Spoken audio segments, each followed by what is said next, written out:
mbrëma më së gati. Mund të ulesh, mund të... Jam në pyetje direkte. E para, çfarë ka ndodhur?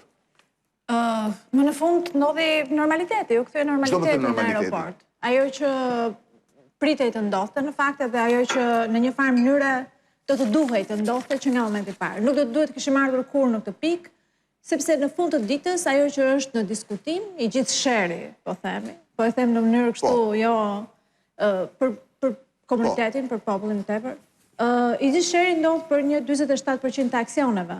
Nuk ishte asnjë arsye se të ndodhte një shpronësim faktik i pronarit të koncesionit. Nuk po ju sa gjëje, sepse kjo gjë e kam diskutuar me zonin Pacoli. Duhet ta them.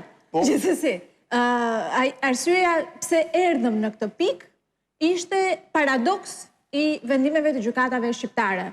Njëherë po, njëherë jo, njëherë po, njëherë jo, dhe më në fund gjykata e lartë e solli situatën në një normalitet të plot tashmë. Që do thotë, unë dua të kuptoj nga ana praktike, kush administron aeroportin e Vlorës tani? Sigurisht MAPCO. Aksioneri me 98% të aksioneve. Ndërkohë, çështja e aksioneve vijon, konflikti për aksionet vijon të mbetet një çështje ligjore. Prit. Nuk ndodh konflikti nuk është për gjithë aksionet. Jo, është për 47%. Është për 47%. Çka do të thotë që këto 47% të aksioneve vazhdojnë të jenë në gjykat, në një gjykim themeli për të parë se çfarë ka ndodhur me këto 47%. Pra për momentin i është dhënë drejta MAPCO-s dhe Pacolit të administrojë Vlora International. Të jetë ortaku i cili ka mazhorancën e koncesionit të aeroportit të Vlorës. Ndërsa çështja e aksioneve mes Pacolit dhe zotit Ademi vazhdon të jetë gjykata, do ndjekë rrugën ligjore deri në fund. Si do ta përcaktojë gjykata? Është absolutisht e drejtë që një konflikt midis dy partnerëve, dy ortakëve në këtë rast, të zgjidhet përmes gjykatës. Gjatë kohës që ka ndodhur konflikti dhe përplasja, kush e ka administruar aeroportin e Vlorës? Shoqëria 2A, ajo që kishte vetëm 2%. Shoqëria 2A, a ka ndryshime në aeroportin e Vlorës? Ndërkohë Pacoli ka punuar gjatë kohës që ka administruar 2A? Ka punuar në pjesën deri në momentet e fundit, deri para 10 ditësh afërsisht, kur ka filluar konflikti dhe ku në fakt për çudinë tonë të madhe edhe policia është vendosur në krah të kompanisë e cila e bllokoi. Ka zbatuar një vendim përmbarimit, besoj. Thuhet që ka zbatuar një vendim gjykate, por ne nuk kemi parë një vendim gjykate të zbatuar deri tani. Nëse shikoni, do të shikoni që gjitha këto godinat që shikoni janë bërë sot nga shoqëria MAPCO. Flasim sepse ajo ka qenë përgjegjëse për të gjitha këto ndërtime që ju shikoni. Tani, pyetjet janë konkrete. Kur mbaron aeroporti i Vlorës? Sot që ne le të themi e kemi në dorë, e kemi mundësinë që të shikojmë realisht çfarë po ndodh me ju kërkoj ndjes, ndoshta mikrofoni ka. Jo, janë rregull, e prek pa dashje, po. Sot që ne flasim, ne ende nuk e dim ku jemi me punimet e aeroportit, sepse ka qenë një shoqëri tjetër. Vendimi i gjykatës nuk është zbardhur dhe ju nuk e keni marrë ende, besoj. Ne kemi marrë sot vendimin, ndërkohë që vendimin që del ditën pasardhse, dhe ka qenë vendimin e shkurtuar, Bajram dhe nuk e kemi marrë dot, ne kemi marrë vendimin e shkurtuar. Ndërkohë në QKB aktualisht paraqitet shoqëria MAPCO me 98% të aksioneve, siç normalisht do duhet të jetë. Nga ana tjetër është në këtë moment do të mblidhet asambleja e ortakëve, siç do të duhet të ndodhte normalisht, dhe të zgjedhë administratorin bazuar në asamblen e ortakëve. Dhe duke pasur një ide të përafërt të zhvillimeve të brendshme, deri para 10 ditësh keni punuar atje, kur mund të hapet aeroporti i Vlorës? Unë një gjë di me siguri dhe kam folur sot me të gjithë njerëzit e angazhuar, që shoqëria MAPCO merr përsipër të punojë tashmë ditë-natë për ta garantuar ndërtimin dhe inaugurimin e aeroportit sa më shpejt jetë e mundur. Çfarë do të thonë sa më shpejt jetë? Unë nuk di t'ju them për këtë, sepse në fakt askush nga shoqëria nuk di dëmin që është bërë për gjatë kësaj kohe, ku shoqëria MAPCO ka pasur pothuajse zero vendimarrje dhe nga ana tjetër ka pasur një nxjerrje faktike jashtë.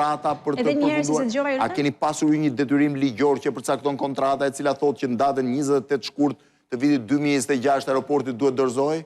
Autoriteti, ajo që ju thonë i detyrim ligjor që ka një kontrat, një autoritet kontraktues të kësaj kontrate, që është në fakt në një farë mënyrë do thoya shteti shqiptar, por në këtë rast autoriteti kontraktues ka të bëjë me gjykatat, ka të bëjë me prokurorinë, ka të bëjë me policinë, ka të bëjë edhe me qeverinë.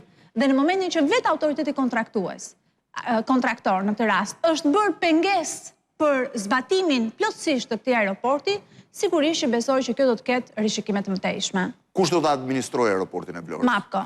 Siç do të duhej, siç ndodhi. Jo, e kuptoj, po edhe menaxhimin për fluturimet dhe gjithçka? Atëherë, duhet t'ju sqaroj këtë gjën që MAPCO ka bërë të mundur marrjen e këtij koncesionit për shkak të eksperiencës së gjatë që ajo kishte në zbatimin e këtyre lloj projekteve. Arsyeja pse mori dikë tjetër, një kompani tjetër për ta operuar, ishte sepse aeroporti Mynihut kishte, le të themi, përvojë më të gjatë me këtë.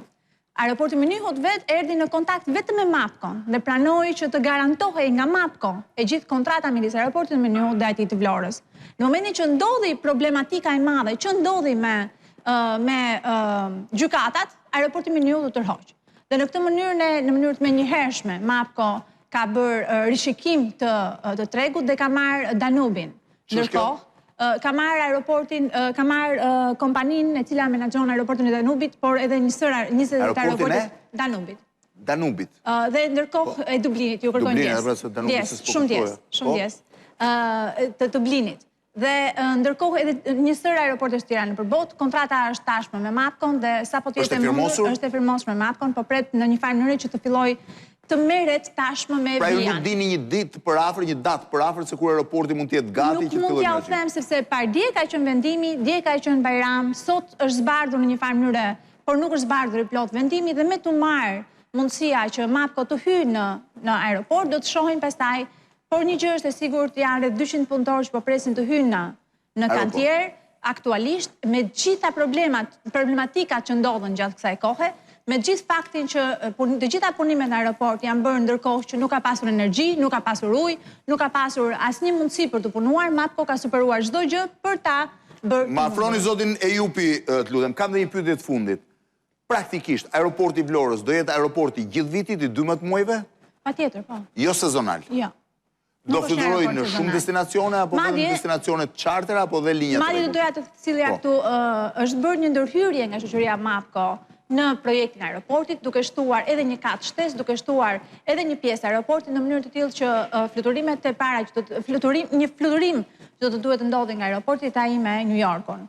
Në mënyrë të tillë, po, Vlorë New York. Vlorë New York? Po, ky është një pretendim, se do të thënë nuk është se pretendimi nuk ka ngelur pretendim, sepse ndërtimet që janë bërë brenda aeroport janë të tilla në mënyrë që të mundsohet në të ardhmen një fluturim për me një avion me përmasa më të mëdha për evakuimin, futjen dhe daljen e pasagjerëve, por nuk ka akoma një plan konkret. Plan konkret për çfarë? Pra, ku do fluturohet, kush do jenë linjat, nuk ka një gjë konkrete. Është duke u punuar gjatë gjithë ditës për këtë, po sigurisht duke pasur që nga shtatori 2025 një problem shumë të madh me shpronësimin de facto të aksionerit kryesor të Vlora International Airport, është e pamundur që të merreshin masa për këtë që ju thoni dhe unë të vit t'ju prezantoj tashmë aeroportin edhe gjithë fluturimet që do të ndodhin edhe gjithë parashikimet që do të ndodhin. Sigurisht. Atëherë të falenderoj kësha Ornela Çuçin, përfaqësuese e MAPCO Construction. Faleminderit dhe do të vi në studio. Faleminderit.